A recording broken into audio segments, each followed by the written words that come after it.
I recently started my first playoff game in 4 years against the Leones de Yucatan. Now, I'd faced them twice during the regular season, so I was pretty familiar with them, but that also means they were pretty familiar with me. Let's break it all down. As I'm warming up, I haven't pitched healthy in over a month at this point. Between ulcerative colitis and Guillain-Barré syndrome, it's been a rough last month for me. So going into the game, I was worried that my command was not going to be there. I was also worried about how my arm was going to hold up, how my stamina was going to be. I had no idea how I was going to respond because of the length of time that I've been off of pitching.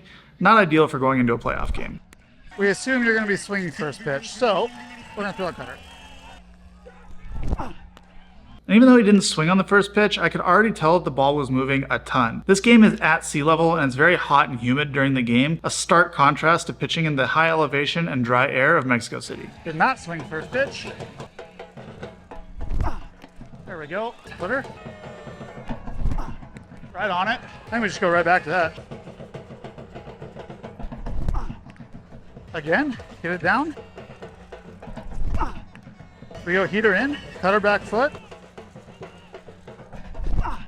Right on it, dude. See ya! And the reason I chose to go with the cutter back foot is because he'd seen 3 pitches starting middle going this way and hadn't looked good on them. And so I decided to throw one that looked the same and went the other way, especially because I knew he had a whole back foot.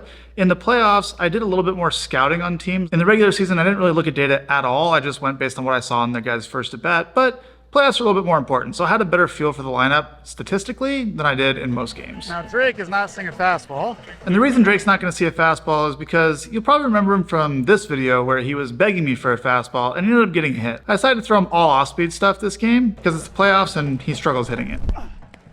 You're too slow for that, Poppy. Okay, so we got the crease fastball open.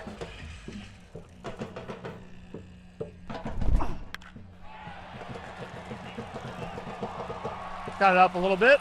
So after a cutter for a strike on the first pitch and a cutter below the zone for a ball on the second pitch, I decided to throw a third straight cutter in a row. I left it up over the plate, and I'm actually lucky he didn't hit this ball out because it's a very hittable pitch and a very hittable sequence. And I knew that in the game, but it's the first inning, and I didn't want to show him my bigger breaking pitches because later in the game I was going to use those to get him out if I needed to in a big situation. So I'm fine giving up a double here. We got Senor Charles up. Oh, we got Juarez. Okay.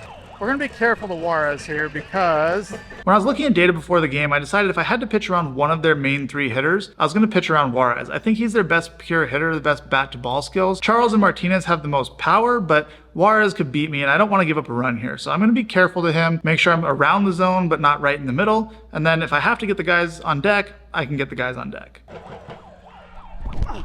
yes. Yeah, thank you. Get a forcing down away here. That's a foul ball. Okay. So after the first pitch slider that he chased out of the zone, I had a feeling he was kind of being aggressive. I wanted to anchor away with the fastball so I could throw a slider way off the plate in 0-2 to get the swing. Unfortunately, it moved back arm side. Now, I'm not used to my fastball moving this much, but my 4-seam had about 11 or 12 inches of arm side run to it. My 2-seams this game were moving about 20 inches to the arm side, and so this is me calibrating a little bit differently between sea level and elevation. Now we can go back to the slider. We can go to curveball. We got him on curveball before. Yeah, we can go slider. Nice swing, dude. Morning, good afternoon, good night. And that slider might look like it was way off the plate, and it was, but check out this tunnel with the fastball before it and the slider. The fastball ran 12 inches to the arm side, the slider ran 19 inches to the glove side. There was a lot of difference between them. They shared the same tunnel for a good while, and that's probably why we got this one. All right, so Charles can't get fastball up and in. However, we're gonna go cutter in first pitch here. So this is Art Charles. He led the league in homers, most dangerous hitter in Mexico. And when I faced him during the regular season, I had a hole up and in against him with the fastball. He just couldn't get to it. So this is game 3 of this series. And in the first 2 games, our starters threw him a ton of fastballs up and in. And I noticed a change in his swing. He was speeding up to try to get the barrel of the bat out in front to catch those high fastballs. And he'd actually gotten pretty close to hitting a couple of them. So I decided to throw him some breaking balls early so I didn't run into a 2-run home run here. Right on it. Now that was a bad pitch because it's a slider down and in the zone against him, and he actually crushes those pitches. But because he had sped up and tried to get to the fastball, he was early on it, and I got the swing and miss. So this is the importance of speed, because if a hitter is sped up, he ends up missing pitches that he normally crushes. I got a little bit lucky there, but it was good scouting on my part as well. I see no reason to go to anything else now. No reason. 4-seam in. I tried to get that four seam in and it ran up and away. Now normally this is a great pitch and it's probably by him, but if you take a look at his swing in slow motion, you can see how far out in front the barrel is on this. He just mispositioned the barrel, otherwise he would have crushed this ball. Timing wise, he was right on it. So that told me that I was pretty accurate with my pregame scouting, that he was sped up for fastballs, and now it's just going to be off speed the rest of the day. Okay, now we got the curveball or the cutter. I'm liking curveball more.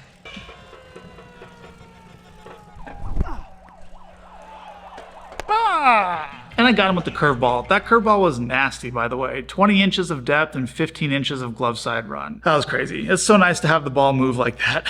It makes pitching so much easier. 3 Ks through the first. As I was walking off the field, I decided to give Drake his props because, you know, he had a double off me. So I gave him a little point and a nod like, hey, I know you got me. Knowing in my head that I was going to get him later in the game. Good swing out here, but what you don't know is I'm setting you up for later in the game and I need to get you out. What pitch was that? That was curveball. That was a curveball? That was curveball. My God, that was unbelievable. Cutter, four seam up and away, curveball, back foot. Yeah, that was disgusting. Don't even look at that metric. Yeah. What do we have on that? What? What do you mean? Oh my God, honey. Minus 18. Yeah. Just be careful when you're coming set and you're saying down to yourself there. Like, that eliminates the fastball, and I can read your lips pretty Okay. clearly. All right. I know that's your cue, but just Yeah, I got you. Thanks. So that's Pat Mazika, my catcher, and he's just reminding me not to let my lips be read by the hitters. I do say down a lot when I throw breaking balls. Now, I will say down on freeze fastballs as well, but the majority of the time that I say down, it's a curveball. So he just wanted to make sure I wasn't tipping my pitches. Now, this game I matched up with Cesar Valdez, and he had 10 wins on the season. He was Yucatan's best pitcher and one of the best pitchers in the league, so I didn't expect there to be many runs scored. We didn't score any in the top of the first, and we put up another 0 in the top of the second, so time for the bottom of the second. First up in the second is Jose Martinez, former big leaguer, and before the game, we had talked about how long and slow his swing was, so I decided to attack him with fastballs in the first at bat. See what we got. Jam. How hard is that? Do I have a radar gun up there? One pitch went out, I'll take that every day. Next up is Taylor Motter, another former big leaguer, and I remember in my first at bat against him earlier in the year, he was taking a lot of cutters that were missing the zone just by a little bit, but he didn't react to the fastball away very well, so I decided to start with that and see where he's at today. Strike. Oh my. Just slide step Peter away. That was over the plate, dude. After getting ahead 0-1 with the fastball, I missed by a lot with the slider, and I decided to go right back to that fastball away. Now, I did miss my spot by quite a bit on this, and it ran up and in, but it is over the inside corner of the plate, and he reacted as it was his head. I didn't understand exactly why he was reacting that way. Watching it back now is probably because he was looking away. I'd got him out away all year, so he's probably diving out over the plate, and when this ball ran in on him, he thought it was a lot closer to him than it actually was. Now I'm thinking, okay, I'm at sea level. I haven't thrown many two seams this year at all, but it is a really good pitch for me. And I thought, okay, if I just threw a fastball down and away and I throw one that starts further away, he'll probably read it as a ball. And then this one will boomerang back and be a strike, and I'll probably get a free strikeout. That's what I was going for anyway. Now we got two seam. Let's try it. And you can see just how much that ball did move to the arm side. It was between 18 and 20 inches of movement, which is pretty crazy. That's probably also why I missed my spot and didn't get it away, because I think if I get it away, I do get the freeze. Oh, we didn't get that there, so we'll go again. Down away. Still didn't get it away. It must be running a lot. I tried the two seam again and made the same mistake again and got a foul ball. And now I'm like, okay, I just got to throw a strike. I'm going to switch to the four seam and just stick one down and away and see if we can get a ball in play or something like that. Finish this at bat. See ya! Window shopper! Taking strike three like that makes you a window shopper. Not looking to do anything, not looking to make a purchase, you're just out there browsing. And if you want to make more hitters look dumb like that, you can get your sword t-shirt, your window shopper, your wind farmer, your firewood t-shirt at trevorbauer.com. Or you may even want to go to watch-momentum.com and get this locked in t-shirt, maybe a just looking t-shirt, scan the QR code, click the link in the description, or go to trevorbauer.com to get your merch right now. And I slipped really bad on that. That's annoying. All right, we're gonna get you on a splitter. Next up is Jose Peraza, another former big leaguer. I decided to try to get him with a splitter because my split had elite movement tonight, and I hardly ever throw it, so I knew he wouldn't be looking for it. So to start the at-bat, I tried the quick pitch fastball away, try to catch him off guard, set a tunnel away for that split so I could break the split off of it later, but I just pulled this pitch and I'm behind 1-0. Not ideal. You're out. Should be 3. Okay. 4 through 2 is okay. What was two seam movement? Yeah, 13 and 17. yeah. And then the one before, 13 and 19. Oh, 20-inch boomerangs. You know how when we come here, we're like, oh my God, the ball moves so much. But this is what we've pitched with our whole lives. We don't think it's nasty when we're used to it. Cesar put up another 0 in the top of the third, so taking the mound in the bottom of the third, it was still 0-0 game. What do we got here? Rivas, Tejada.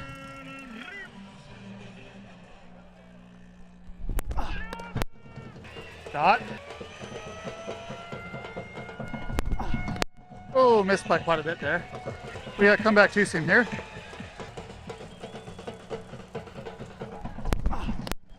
When I tried to throw that comeback two-seam, my front foot slipped and I pulled off of it, and that's not good for a two-seam. The feel that I need on the two-seam is to get my hand all the way through the ball instead of pulling across it. When I want to see it move too much, sometimes I have a tendency to pull across it, and that's kind of what happened there. Now we're behind on the count. We got to throw a strike because the last thing you want to do in the playoffs is walk a leadoff hitter. That's a ball, but I'll take it. Slider strike. Right on it, dude. God, that was fucking filthy. Yuck. So let's just watch that one more time. Watch how long the ball stays in the middle of the zone and how late it breaks and how much it breaks. It's just so nice to be pitching at sea level in humidity. I'm even disgusted by that. Strike one. So again, I try a quick pitch, and again, I miss, and I was kind of frustrated with myself. Why? Just throw it in the zone. All right. Well, we got comeback two seam, but not on this pitch. So at this point, I'm kind of eliminating the first pitch of the at-bat because it was just a waste. That one started on the outer part of the plate and broke off. It was a cutter. So now I'm thinking if I start something outside of that, he's going to read it as a ball. And if it's a two-seam and comes back, it would be a strikeout. Thank you. We got to get ahead, man. Orbeso took first pitch. Didn't look good on splitters. Chased the cutter in. Let's go heater away to get ahead. I originally thought to go heater away, but my catcher called cutter. So I decided to go with that instead because he didn't look good on those in the first at-bat. Sword? That was kind of ugly. Look at the splitter here. Throw the piss out of it. Just start at middle. Right on it. Ugh. That was the best splitter I've thrown all year. That was nasty. The movement of that pitch was 0 vert and like 15 horizontal. Just, if I had that pitch in my arsenal, oh, it's game over. I was so happy. I was like giddy on the mound. I was like, oh, I have the splitter tonight. I'm just gonna use it and throw it and throw it. See ya. Window shopper. That's 2 window shoppers tonight. Don't be a window shopper at trevorbauer.com. Go get your merch right now. Yep. Cesar put up another 0 in the top of the fourth, so it's still 0-0 come the bottom of the fourth inning. And first up is Yadier Drake, and now I need to get my revenge. Nice catch, Pat.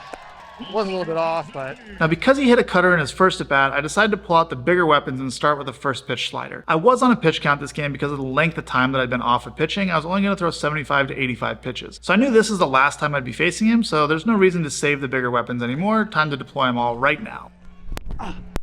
Dot. And I dotted the second pitch slider, but the umpire balled me, so 1-1.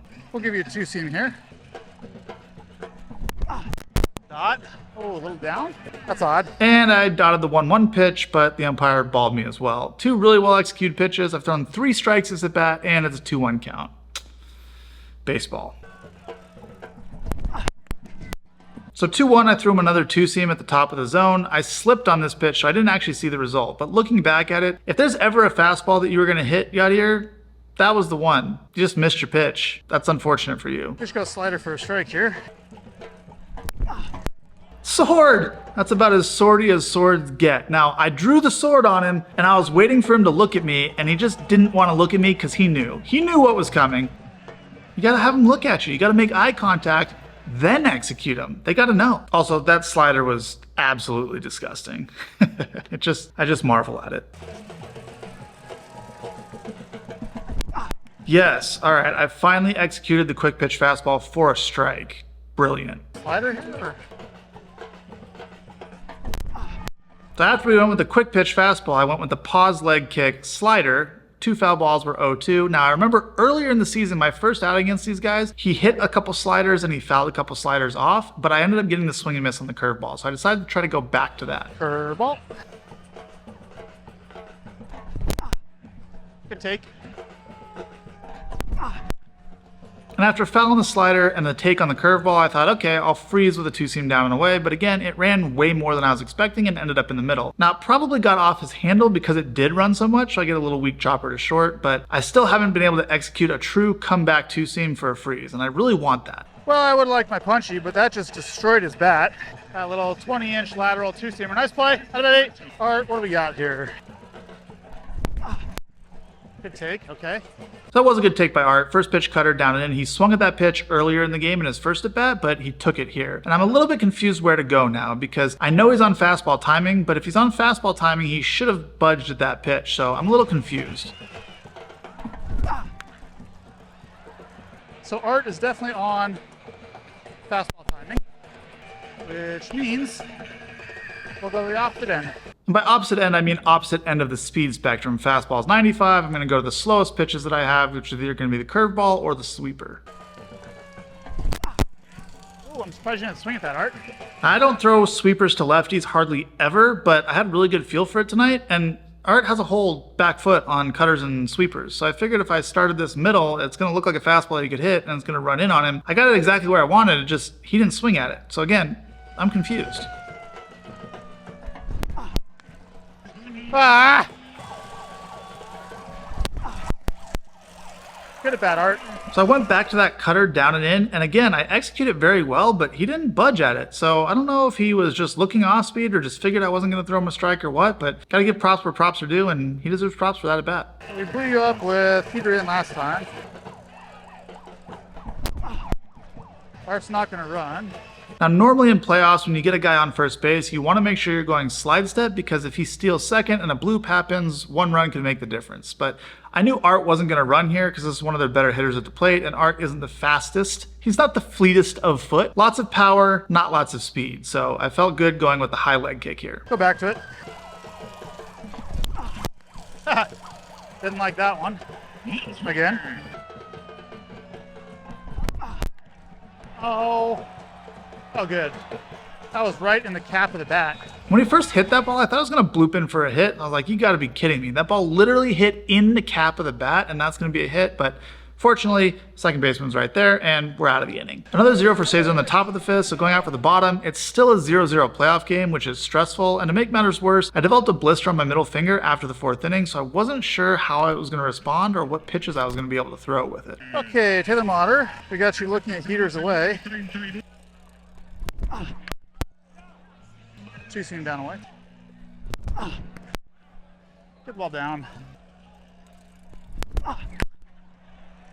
Right off the end again. Damn, man. Oh man, okay. Leadoff hitter's on, not what you want in a playoff game, and he didn't even really earn that hit, very weakly hit. It was a bad pitch though, so that's fine. Just hanging slider right in the middle of the zone after he'd already seen two of them. That's my fault. Now I just gotta lock in, make sure that he doesn't steal second so that I don't end up giving up a run here. I gotta keep him at first, keep the double play in order. Motter is not fast, but he will steal. Good chance for getting a bunt here. Foul. He's gonna try to bunt this again. Slider. It's a good take by him. Man, that slider is just perfectly dotted right in the corner. I would have loved that strike, but we're 1-1. Another chance for him to bunt. Throw him out. Oh my God, dude. How did Motter steal on a slide step? Now, I was definitely surprised that Motter ran there. I figured because I was slide stepping that he wouldn't even attempt to steal, but I did notice that the hitter swung at that pitch, so they might have put a hit and run on there, some sort of slash play, something like that, try to make something happen on the base paths. But that was my fault because since I didn't think he was going to run, I didn't mix up my timings. Yes, I had my slide step going, so I was quick to the plate, but I had the same 2-second timing every single pitch, and Motter's been around long enough that he picked up on that and he got a good jump. Peraza relost Tejada. We're not going to let you steal third, so slide step. 3-3! Yes!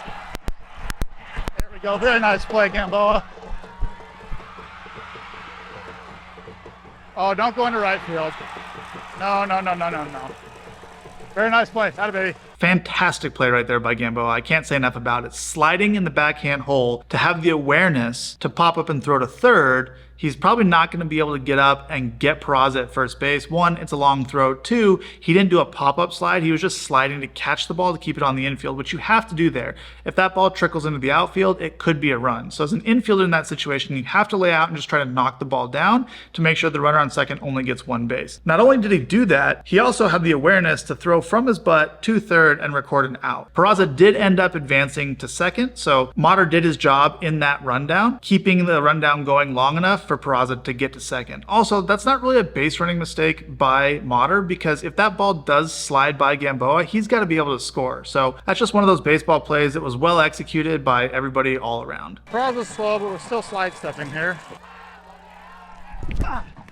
Yep, now we gotta get a heater in there. So first pitch slider started on the inside part of the plate and broke away. The next pitch started in the middle of the plate and ran up and in, and definitely had a big reaction out of the hitter right there, which tipped me off that he was probably leaning, looking slow maybe, or something breaking away from him, or something away from him in general. That was a big reaction, and I'm cataloging that because I know I can go in and get him if I need to. Got curveball tunnel set up. Foul ball. We got a lot of protection on the curveball. I think that's what we're going with. Yes! I don't know. I think that's a swing. What do you guys think? Leave me a comment down below. Is this a swing or not? You can see it from the side angle. I think that's a swing, but that was a nasty curveball regardless. I was happy with that execution. One thing Mexico definitely doesn't skimp on is speakers. I mean, these things were bumping. I got PitchCom in my hat right here next to my ear. It's turned all the way up and I could not hear it. So I just wanted to call my catcher out, make sure with the guy on second base that we don't have a cross up. Last thing I want to do here is throw a fastball when he's expecting curveball, hit him with it, or throw a curveball when he's expecting fastball. Now it goes to the backstop, the guy's on third. Just don't want anything like that to happen. So better just to take the mound visit, get on the same page, and know what we're going to try to execute here. Go second sign, shake first. You don't want to use PitchCom? I can't hear it. You want to turn it up? It's all the way up. Okay. Second sign, Shake first. shake first. Huh? Force him away here? Yeah. And that was my best bullet of the night at 98 miles an hour. It was also the only ball I tried to throw hard all night, so my velocity was definitely there. I averaged 95, 96 for this game, which was pretty darn good. Even though the 2-2 slider missed by quite a bit, if you look at it relative to the last fastball, look how close this tunnel is. The fastball down and away and that slider. I'm surprised I didn't get even more of a swing on it, but now that we're 3-2, one out, man on second, we got to get this guy. Two-seam. Get the out. No. Yeah! Out baby! Oh, stupido base running. A lot going on here on this play. Let's break it down. Number one, I tried to throw a backdoor two-seam for a freeze strikeout, and I got a lot closer than I was earlier in the game. I at least got it down, but this ball still ran back to the middle of the plate. I'm just having a hard time calibrating how far off the plate I have to start this pitch. Number two, this ball is hit kind of up the middle on the ground, so my shortstop is moving to his glove side towards second base to catch this ball. So when I saw him turn to go to third base, I was like, no, don't do that. I just want an out in this situation. On the runner's part, it's not really a base running mistake on his part, because usually when the ball is hit up the middle, when the shortstop has to move to his left, you're free to go to third base. It just so happens that Peraza is pretty slow and Gamboa made a play, very well executed overall, but it also seemed to surprise Peraza because he didn't think that he was going to have to slide, and when he saw the third baseman reach for the ball and go to apply the tag, he tried to stop kind of awkwardly because it caught him by surprise, and it looks like he kind of hurt his knee on this play. Now he will steal, so mix up timings here. Strike. Foul ball. I mean, look how much that two-seam is moving. Like, that's nasty. That ball's running up and in on the hitter, so he sees it starting away, he starts to trigger, and the ball just starts chasing him, and he's like trying to get out of the way while he's in the middle of his swing. Just, when it's moving like this, it's a fun night. Not where I was trying to go, but we got it there. I mean, I got curveball working here after that. Oh boy, good block, that baby. Not quite close enough, but wasn't gonna leave it in the zone. We got comeback two-seam here, or slider. And that's a really tough combo to deal with. You have a two-seam that starts away and runs up and in. Then you have a slider that starts in and runs away, and they're at opposite ends of the speed spectrum. One of them was 95, one of them was 81. That's a really difficult pitch to hit, a really well executed pitch in a really well executed sequence, and I get the strikeout, so we're out of the inning, we're through 5 scoreless, and that's about all I had for the night. I think we're good because I got a little blister under my middle finger too. Piero, okay, you got it. Excellent job. Yeah. Hey, Thanks. you know I was what, gonna. Piero? I'm happy to see you the way you are. Yeah. Okay, you back on track. Okay, you Yes, worked sir. out. Good job. And we put up 5 runs in the 8th inning to win this game and take a 3-0 lead in the series. This series is not over, but 3-0 is pretty much a death sentence. And coming up next is one of the craziest series that I've ever been involved in, and probably one of the craziest series in baseball playoff history. So you're going to want to subscribe to the channel so you don't miss that.